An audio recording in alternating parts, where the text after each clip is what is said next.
On se retrouve tout de suite pour parler de l'épisode 5 de la saison 3 de Jujutsu Kaisen, un épisode très attendu parce que c'était l'introduction du fameux Akari, un personnage préféré des fans.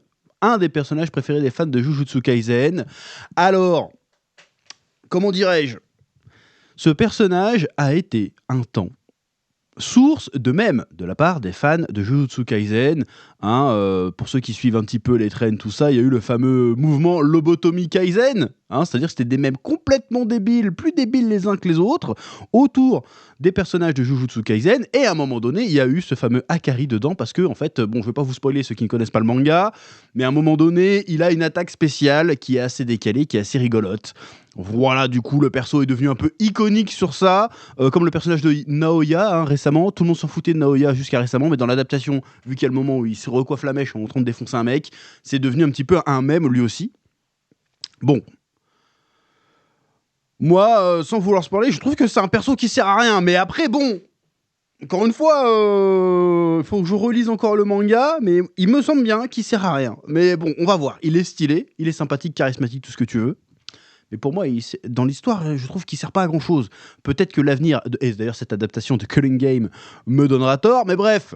Donc l'épisode commence avec une scène assez intéressante sur le proviseur Yaga. Si je dis pas de bêtises, il s'appelle vraiment proviseur Yaga, parce que je me tape pas l'honte, là j'ai mon... Ouais voilà, Masabishi Yaga. Et j'ai ouvert un petit onglet pour pas me tromper dans les prénoms. Alors c'est un personnage qu'on n'a pas vu depuis belle lurette dans Jujutsu Kaisen, d'ailleurs. Personnage qui a un sort assez intéressant, parce qu'il est capable de fabriquer des incarnés, donc de faire des espèces d'enfermer des fléaux dans des poupées ou des trucs qu'il a fabriqués lui-même pour en faire des êtres vivants. Mais cette technique est très connue et elle requiert qu'en fait les incarnés que tu fais normalement sont toujours vivent sur ton énergie occulte de leur créateur, sur l'énergie occulte de leur créateur. Si l'énergie occulte de créateur disparaît, donc si le gars meurt, les incarnés meurent aussi. Sauf que ce bon vieux Yaga a réussi à créer officiellement un incarné capable de se mouvoir par lui-même et d'avoir sa propre énergie occulte, donc un être autonome. Il a créé vraiment un être vivant autonome. C'est le fameux Panda. Voilà. Et apparemment, on apprend dans cet épisode que il était un petit peu mis au banc du monde de l'exorcisme pour ça. Parce que ce qu'il a fait, c'est une espèce de... C'est à la fois une révolution et un petit peu un tabou, c'est qu'il a réussi à créer un être artificiel capable de manipuler de l'énergie occulte. Ça veut dire que le gars est dangereux, c'est-à-dire que s'il veut demain, il peut fabriquer une armée d'incarnés comme ça, et puis renverser un peu tout le monde. Donc, le monde de l'exorcisme dit, vas-y, bave, comment t'as fait ? Et le gars, il a dit, non, j'ai pas fait exprès, accident, et il a mytho. Il a mytho, et on comprend que jusqu'à présent, s'il n'était pas en tôle ou exécuté, c'est parce qu'il y avait Satoru Gojo qui un peu gardait son cul.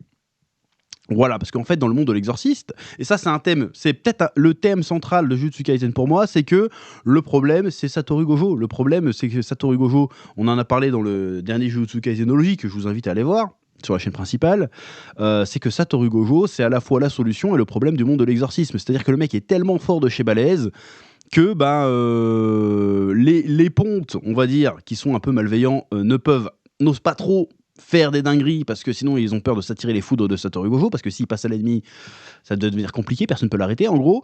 Mais en même temps, c'est l'existence de Satoru Gojo qui permet de maintenir le statu quo, parce que le Satoru Gojo n'est pas prêt à vraiment faire le boulot, si tu veux. Donc il essaye plutôt de changer le système de l'intérieur en formant ses élèves à devenir des exorcistes, de meilleurs exorcistes, pour pouvoir renverser un peu l'ancienne garde qui casse les couilles.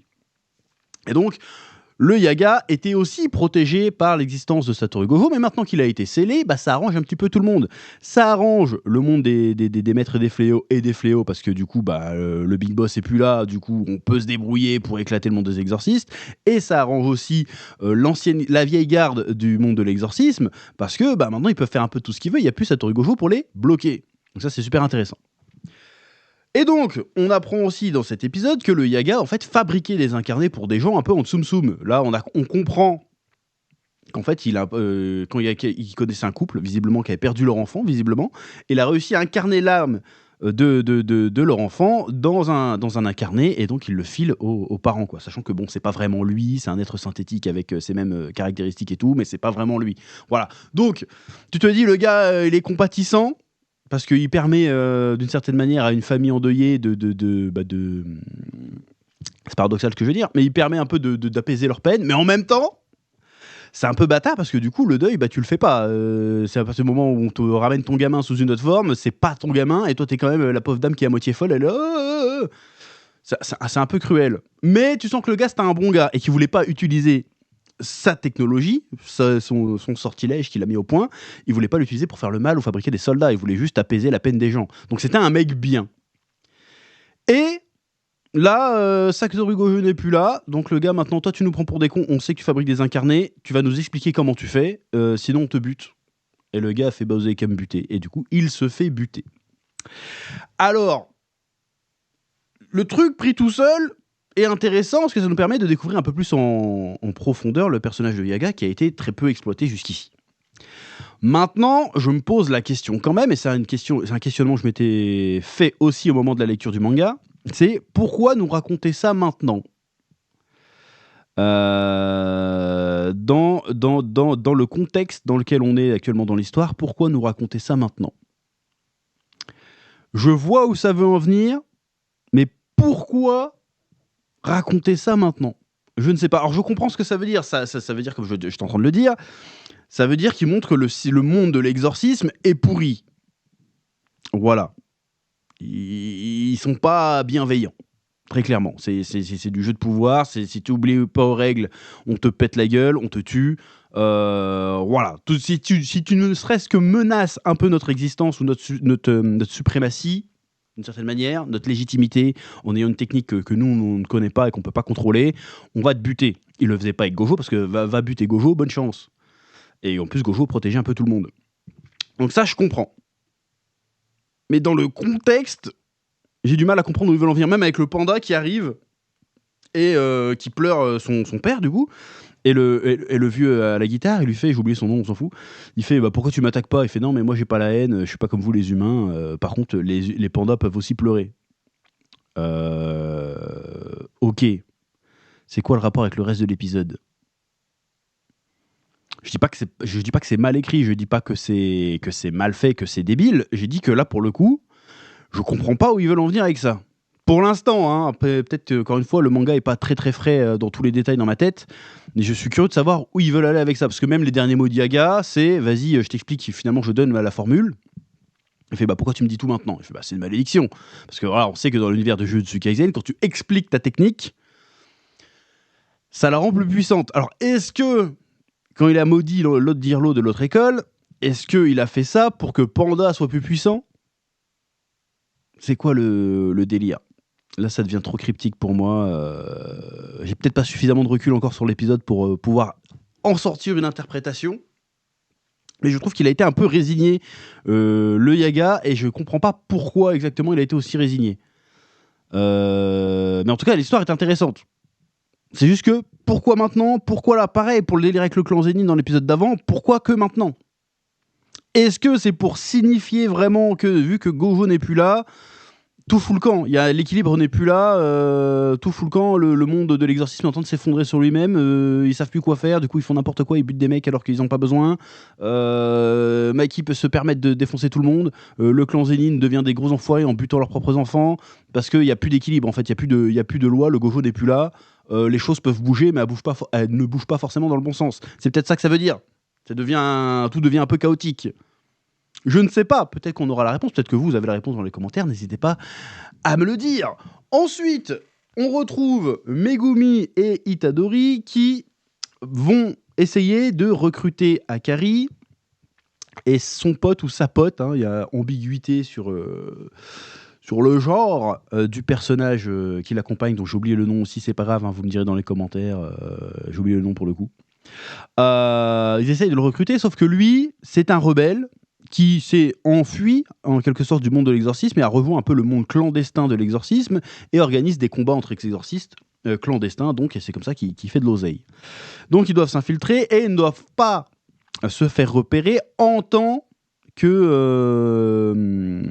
qu'élève de l'école d'exorcisme, pour pas susciter la suspicion de sa part, parce que lui, il veut pas avoir de rapport avec l'école. Bon, là, c'est intéressant, il y a un petit côté infiltration sympathique. On voit que Megumi, c'est le plus intelligent quand même de la bande, et que Yuji Itadori est complètement teubé. Bon, alors c'est intéressant, là, ce qui est le plus intéressant, je trouve, alors, il y a tout le combat avec Panda, évidemment, qui est très très cool. En mode « Oh mais qu'est-ce que tu fous là? Mais attends, je te file les infos que j'ai tout en faisant semblant de se battre. » C'est assez sympathique. Donc le Yuji, il arrive direct et je peux voir le patron. Mais ta gueule, on t'a dit de pas demander à le voir en fait. Le premier truc qu'il fait, c'est ça. Il est un peu bête. Et puis j'ai surtout aimé la mise en scène de la rencontre avec Akari, où en fait c'est un espèce de plan séquence où il y a un dialogue et tu te demandes « Tiens, quand c'est que ça va partir en couille ?» C'est assez désarçonnant parce qu'on n'a pas l'habitude de voir ce genre de plan dans ce genre d'animé. Et franchement, c'était super bien fait. Hein. J'étais dans le dialogue, j'étais à fond dedans. Je fais alors, vas-y. Et puis à un moment, il se trahit, genre, mais c'est qui Gojo? Il fait non, mais bâtard, t'es un exercice, tout le monde sait c'est qui Satoru Gojo, donc pourquoi tu fais semblant? T'es une taupe en fait, t'essayes de me baiser. Voilà.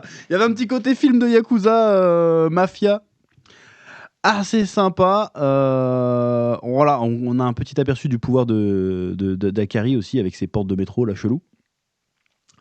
Non, franchement, l'épisode était très très bien. Une fois de plus. Hein, franchement, on mange très très bien avec Jujutsu Kaisen.